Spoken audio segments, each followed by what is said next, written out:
आज हम बात करने वाले हैं एक ऐसे महान योद्धा के बारे में जिसे कर्ण या दानवीर कर्ण के नाम से जाना जाता है।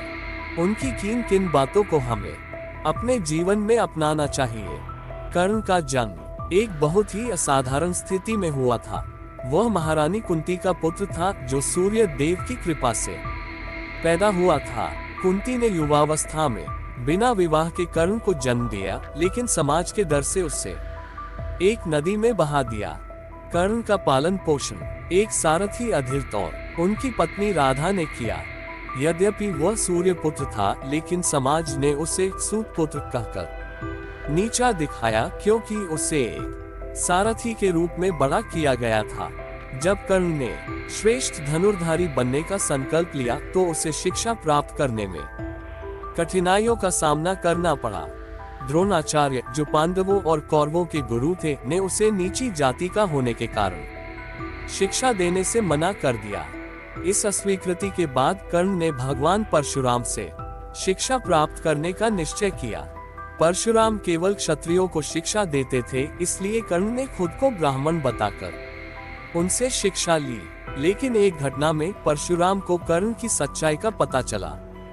जब कर्ण ने बिना किसी शिकन के एक विषैले कीड़े के काटने को सहन किया, जो केवल क्षत्रिय कर सकता था, इस पर क्रोधित होकर परशुराम ने कर्ण को शाप दिया कि वह जब भी युद्ध के सबसे महत्वपूर्ण क्षण में अपने दिव्य अस्त्रों का उपयोग करना चाहेगा, वो उन्हें भूल जाएगा।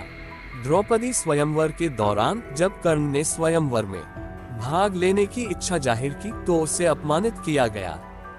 द्रौपदी ने सूत पुत्र कहकर उसका अपमान किया और कहा कि वह एक सारथी के पुत्र से विवाह नहीं कर सकती। इस घटना ने कर्ण के मन में गहरा घाव छोड़ दिया और उसका आत्मसम्मान आहत हुआ। इस अपमान के कारण कर्ण ने पांडवों और विशेष रूप से अर्जुन के खिलाफ गहरा द्वेष पाल लिया। जब कर्ण को राजसभा में अपमानित किया गया तो दुर्योधन ने उसकी क्षमता और गुणों को पहचाना और उसे अन्य देश का राजा घोषित किया। इस घटना ने कर्ण को एक नई पहचान दी और वह दुर्योधन का सच्चा मित्र बन गया। दुर्योधन और कर्ण की मित्रता महाभारत के सबसे मजबूत रिश्तों में से एक है। कर्ण ने हमेशा दुर्योधन का साथ दिया, चाहे वह किसी भी परिस्थिति में हो, और यही उसकी निष्ठा को दर्शाता है। कर्ण अपनी दानशीलता के लिए प्रसिद्ध था। एक प्रसंग के अनुसार जब वह स्नान कर रहा था तो सूर्य देव ने उसे चेतावनी दी कि इंद्र, जो अर्जुन के पिता हैं, उससे उसका कवच और कुंडल मांगने आएंगे। फिर भी कर्ण ने कहा कि वह किसी भी भिक्षुक को खाली हाथ नहीं जाने देगा।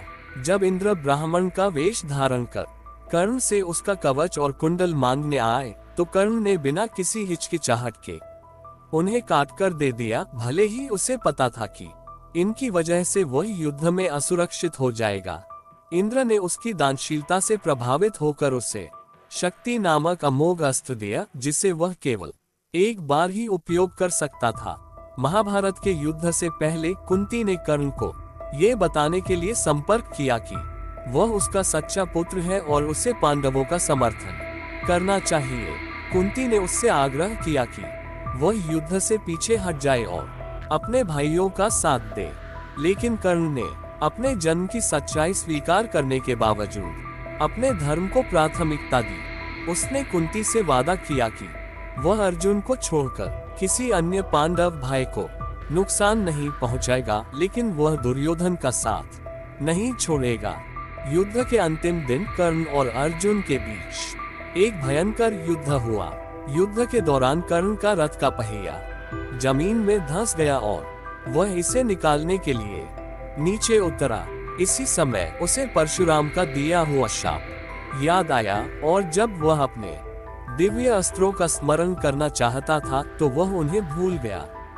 अर्जुन ने इस मौके का फायदा उठाकर कर्ण का वध कर दिया।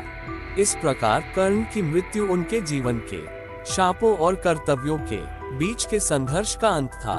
कर्ण की मृत्यु के बाद जब पांडवों को ये पता चला कि वह उनका सगा भाई था तो वे गहरे दुख में डूब गए। युधिष्ठिर, जो धर्मराज के रूप में जाने जाते थे, ने कर्ण की मृत्यु के बाद ये शपथ ली कि वह किसी भी महिला के साथ दुर्व्यवहार नहीं करेंगे और कभी किसी को अनावश्यक चोट नहीं पहुंचाएंगे। पांडवों ने कर्ण के बलिदान को सम्मानित किया और उसकी वीरता को हमेशा के लिए याद रखा। कर्ण की कहानियां हमें ये सिखाती हैं कि जीवन में संघर्षों और कठिनाइयों के बावजूद सच्चे आदर्शों और निष्ठा का पालन करना चाहिए। उनका जीवन त्याग, दान और आत्मसम्मान की भावना से भरा हुआ था। कर्ण का संघर्ष हमें ये भी सिखाता है कि परिस्थितियां चाहे कितनी भी कठिन क्यों न हो, हमें अपने मूल्यों और धैर्य को नहीं छोड़ना चाहिए। महाभारत के कर्ण की इन 5 बातों को हमें अपने जीवन में अपनाने चाहिए। 1. संयम और धैर्य। कर्ण ने जीवन में कई कठिनाइयों का सामना किया। जन्म से ही उन्हें समाज की उपेक्षा और अस्वीकृति का सामना करना पड़ा। फिर भी उन्होंने कभी हार नहीं मानी। महाभारत के युद्ध में भी उन्होंने अपने संयम और धैर्य को बनाए रखा और अंत तक अपने आदर्शों के प्रति वफादार रहे। 2. सच्ची मित्रता। कर्ण और दुर्योधन की मित्रता महाभारत में एक आदर्श उदाहरण है। दुर्योधन ने कर्ण को समाज की उपेक्षा के बावजूद हमेशा समर्थन किया। कर्ण ने भी दुर्योधन के प्रति अटूट निष्ठा दिखाई, चाहे परिस्थितियां जैसी भी हों। इस मित्रता ने कर्ण को स्वयं के अस्तित्व की पहचान दी और उन्हें एक उद्देश्य की ओर प्रेरित किया। 3. सच्चाई के प्रति वफादारी। कर्ण की सच्चाई के प्रति वफादारी उनके पूरे जीवन में स्पष्ट थी। जब उन्हें ये पता चला कि वे पांडवों के भाई हैं, तो उन्होंने अपने धर्म को प्राथमिकता दी और पांडवों के प्रति कोई प्रतिशोध की भावना नहीं रखी।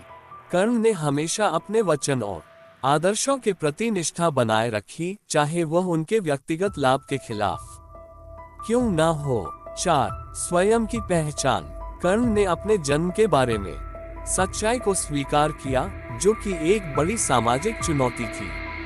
उन्होंने अपनी परिस्थितियों को दोषी ठहराने के बजाय अपने गुणों और क्षमताओं पर ध्यान केंद्रित किया।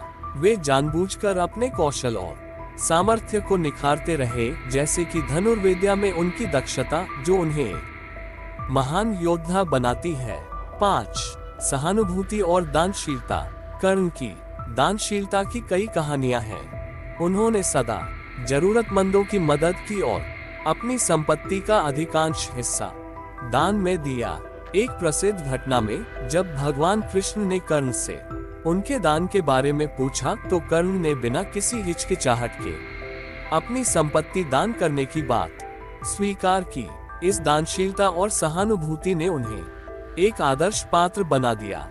इन उदाहरणों के माध्यम से कर्ण के जीवन से हमें धैर्य, मित्रता, सच्चाई, आत्मस्वीकृति और दानशीलता जैसे महत्वपूर्ण गुण सीखने को मिलते हैं।